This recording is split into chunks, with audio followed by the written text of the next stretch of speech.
அன்னை பர்னிச்சர்ஸ், அன்னை திருமண சீர்வரிசை பொருட்கள், டிவி, ஃபிரிட்ஜ், வாஷிங் மிஷின் உள்ளிட்ட 200க்கும் மேற்பட்ட பொருட்கள் அடங்கிய திருமண சீர்வரிசை ரூபாய் 99,000 மட்டுமே. தமிழகம் முழுவதும் இலவச டோர் டெலிவரி. தொடர்புக்கு 7550144440 9345044044. நிம்மதி ப்ராப்பர்ட்டி மேனேஜ்மெண்ட். கான்டாக்ட் 7667008999. நலம் தரும் நல்லார் சித்த மருத்துவமனை. இதய நோய், சர்க்கரை நோய், பக்கவாதம், சிறுநீரக பிரச்சனை, தண்டுவடம் மற்றும் மூட்டு பிரச்சனைகளுக்கு மிகச்சிறந்த மருத்துவமனை. கிருஷ்ணகிரி, சென்னை மற்றும் மதுரை. தொடர்புக்கு 8807666117 மற்றும் 8807666118. ஃபோர்த் ஸ்டேட் தமிழ் நேயர்களுக்கு வணக்கம். பாஜகவினுடைய அமைப்பு விதிகளின்படி அந்த கட்சியினுடைய தேசிய தலைவராக ஒருவர் 3 ஆண்டுகள் மட்டும்தான் இருக்க முடியும். அதன் பிறகு அந்த நபருக்கு பதிலாக வேறொரு நபரை தேசிய தலைவராக நியமிப்பாங்க. தற்போது தேசிய தலைவராக இருந்த ஜே.பி. நட்டா அவர்களுக்கு பதவிக்காலம் எவ்வளவு அப்படின்னு பார்த்தோம்னா 2020 ஜனவரி மாதத்திலிருந்து 2023 ஜனவரி மாதம் இந்த காலகட்டம் தான் அவர் தேசிய தலைவராக இருக்க வேண்டிய காலகட்டம். ஆனால் அவருடைய பதவிக்காலம் நிறைவடைந்து 2 ஆண்டுகளுக்கு மேலாகியும் தேசிய தலைவரை பாஜக தலைமை நியமிக்கல. RSS உடனடியாக தேசிய தலைவரை நியமிக்க வேண்டும் என்று பாஜகவுக்கு அழுத்தம் கொடுத்ததாகவும், இந்த நிலையில தான் ஏன் ஜே.பி. நட்டா அவர்களை மாற்றுவதற்கு மோடி மற்றும் அமித்ஷா கூட்டணி யோசிக்கிறாங்க அப்படின்னா, அவர் இந்த கூட்டணிக்கு மிகவும் விசுவாசமாக இருக்கிறாரு. அதனால இவங்க தேசிய தலைவரை மாற்றுவதற்கு தயங்குறாங்க அப்படின்னு சில விமர்சனங்கள்லாம் எழுந்தது. ஆனால் தற்போது பாஜக தேசிய அளவில் பிரபலம் இல்லாத ஒரு நபரை தேசிய செயல் தலைவராக நியமித்திருப்பது எல்லோரையுமே ஆச்சரியத்திற்கு உள்ளாக்கி இருக்கிறது. பீகார் மாநிலத்தில் அமைச்சராக இருக்கக்கூடிய நிதின் நபீன் அவர்களாக தான் செயல் தலைவராக பாஜக தலைமை நியமிச்சிருக்கிறது. பாஜகனுடைய அமைப்பு விதிகளின்படி யாரை தேசிய செயல் தலைவராக அறிவிக்கிறாங்களோ அவங்க தான் தேசிய தலைவராகவும் நியமிக்கப்படுவாங்க. அதன்படி 2016ஆம் ஆண்டு எடுத்து பார்த்தோம் அப்படின்னா, அமித்ஷா அவர்கள் தேசிய தலைவராக இருந்தபோது ஜே.பி. நட்டா அவர்கள் செயல் தலைவராக இருந்தார். அதன் பிறகு உள்துறை அமைச்சர் என்ற அந்த பொறுப்பை அமித்ஷா அவர்கள் கையில் எடுத்த பிறகு செயல் தலைவராக இருந்த ஜே.பி. நட்டா தேசிய தலைவராக அந்த பொறுப்பை கையில் எடுக்கிறாரு. கிட்டத்தட்ட 2 ஆண்டுகளுக்கு மேலாகியும் தேசிய தலைவரை பாஜக நியமிக்காதது இதுதான் முதல் முறை பாஜகவினுடைய வரலாறுல அப்படின்னு சொல்லப்படுது. சரி, தற்போது தேசிய செயல் தலைவராக நியமிக்கப்பட்டிருக்கக்கூடிய நிதின் நபீன் அவர்கள் ஒரு பேசும் பொருளாகவும் 2026 சட்டமன்ற தேர்தல் கிட்டத்தட்ட 4 மாநிலங்களுக்கும் ஒரு யூனியன் பிரதேசத்திற்கும் வர இருக்கக்கூடிய இந்த நிலையில இந்த பதவியை நிதின் நபீன் அவர்களுக்கு கொடுத்திருப்பது தேசிய அளவில் முக்கியத்துவம் வாய்ந்ததாக பார்க்கப்படுது. இப்போ நிதின் நபீன் அவர்களுக்கு 45 வயதாகிறது. இவர் பீகார் அரசியல்ல ஒரு முக்கிய தலைவராக பார்க்கப்படுகிறார். அது மட்டும் இல்லாம NDA கூட்டணி அங்க நிதிஷ்குமார் தலைமையில இருக்கிறது, அதாவது ஆட்சி அமைக்கிறது.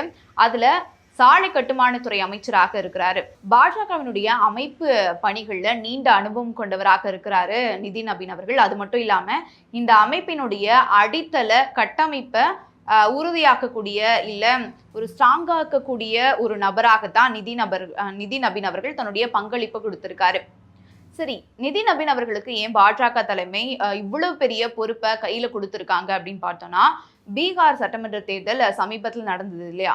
இந்த சட்டமன்ற தேர்தலில் NDA கூட்டணி ஒரு அமோக வெற்றி பெற்றிருந்தது. அதற்கு மிக முக்கிய காரணம் நிதின் நபீன் அவர்கள் அப்படின்னு சொல்லப்படுது. அதற்கு இவரை அங்கீகரிக்கும் வகையில தான் தற்போது தேசிய செயல் தலைவராக இவர் நியமிக்கப்பட்டிருக்காரு அப்படின்னு சொல்லப்படுது. நிதின் நபீன் அவர்கள் பீகார் மாநிலத்துல தான் பிறக்கிறாரு. அதாவது பீகார் மாநிலத்தினுடைய தலைநகரான பாட்னாவில் பிறக்கிறாரு. இவருடைய தந்தை யார் அப்படின்னு பார்த்தோம்னா, முன்னாள் சட்டமன்ற உறுப்பினரும் பாஜகவின் மூத்த தலைவருமான நபீன் சின்ஹா, அதாவது நபீன் கிஷோர் சின்ஹாவினுடைய மகன் தான் இவர். தன்னுடைய தந்தையினுடைய மறைவுக்கு பிறகுதான் அரசியல் பிரவேசம் இவருக்கு ஆரம்பிக்கிறது. குறிப்பா சொல்லணும்னா 2006 பாட்னாவில் ஒரு இடைத்தேர்தல் நடக்குது. அந்த இடைத்தேர்தலில் வெற்றி பெற்று முதன்முறையாக நிதின் நபீன் அவர்கள் சட்டப்பேரவைக்குள்ள நுழைகிறாரு. அடுத்தடுத்து தொடர்ச்சியாக 5 முறை நடந்த சட்டமன்ற தேர்தலில் வெற்றி பெற்று சட்டமன்ற உறுப்பினராக இருந்திருக்காரு. குறிப்பா சொல்லணும்னா 2010, 2015, 2020, 2025 அப்படின்னு தொடர்ச்சியாக வெற்றி பெற்றிருக்கிறாரு நிதின் நபீன் அவர்கள். 2020 சட்டமன்ற தேர்தல் இவருக்கு ஒரு முக்கியமான சட்டமன்ற தேர்தல் அப்படின்னு சொல்லலாம். ஏன் அப்படின்னா, நடிகரும் அரசியல்வாதியுமான சத்ருகன் சின்ஹாவினுடைய மகன் லவ் சின்ஹாவை தோற்கடித்து பாஜகவில் ஒரு பிரபலமான நபரா அப்போதான் நிதின் நபீன் அவர்கள் மாறுறாரு. அனுராக் தாக்கூர் பாஜகவினுடைய, அதாவது பாரதிய ஜனதாவின் யுவ மோர்ச்சாவின் தேசிய தலைவராக இருந்தபோது இவர் வந்து பொதுச் செயலாளராக இருந்தாரு. அப்போ தேசிய அளவுல மாநிலங்களை ஒருங்கிணைப்பது, பிரச்சாரம் தொடர்பான நடவடிக்கைகளை மேற்கொண்டாரு.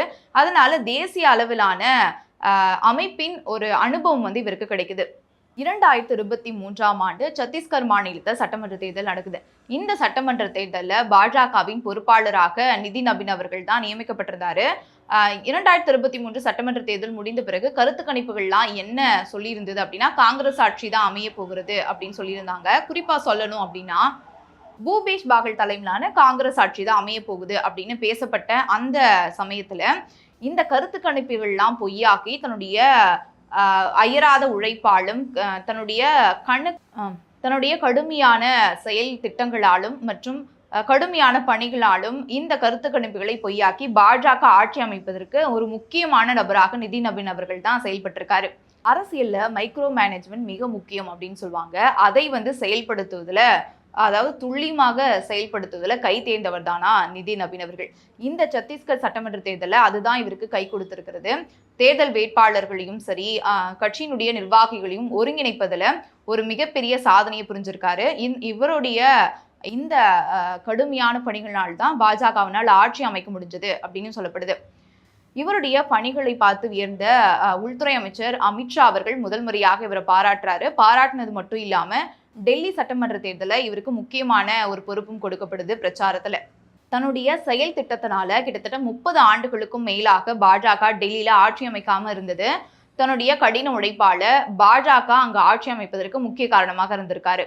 பீகாரை சேர்ந்த தலைவருக்கு அதி முக்கியத்துவம் வாய்ந்த பொறுப்பை வந்து பாஜக கொடுத்ததன் மூலமாக என்ன செய்தி வந்து சொல்றாங்க அப்படின்னா, கிழக்கு இந்தியாவில் பாஜக மிகவும் கவனமாக இருக்கிறது அப்படின்னும் ஒரு பக்கம் எடுத்துக்கலாம். இன்னொரு பக்கம் பாஜகவினுடைய தொண்டர்களுக்கு என்ன சொல்ல வருது அப்படின்னா, கட்சியில நீங்க விசுவாசமாகவும் கடின உழைப்பாளராகவும் தொடர்ந்து முயற்சி செய்துட்டு வரீங்க அப்படின்னா உங்களுக்கான பொறுப்பு உங்களை தேடி வரும் அப்படின்றது தான் மறைமுகமாக பாஜக தங்களுடைய கட்சி நிர்வாகிகளுக்கு சொல்ல வருவதாக எடுத்துக்கொள்ளலாம்.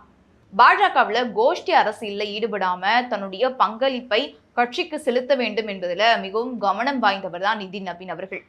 பெரும்பாலும் வெற்றியை மட்டும் இலக்காக கொண்டு திரைக்கு பின்னால் அரசியல் காய்களை நகர்த்தி கொண்டிருந்த நிதின் நபீன் அவர்களை இப்போ பாஜக திரைக்கு முன்னால் அழைத்து சென்று கொண்டிருக்கிறது. அதாவது திரைக்கு முன்னால் அழைத்து வந்திருக்காங்க.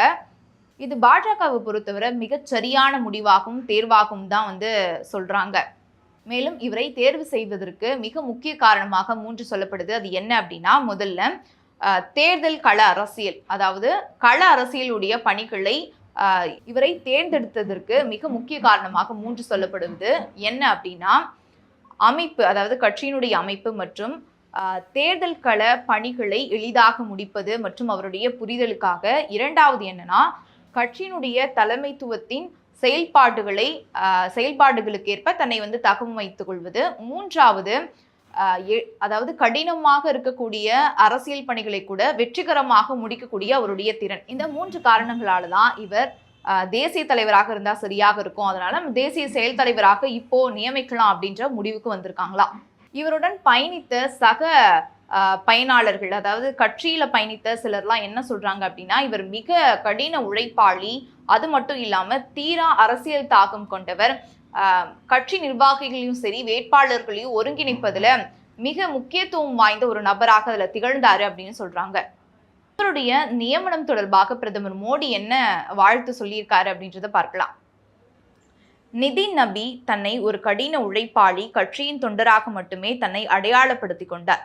அவர் ஒரு இளம் மற்றும் கடின உழைப்பாளி, சிறந்த அனுபவமும் வளமும் கொண்டவர்.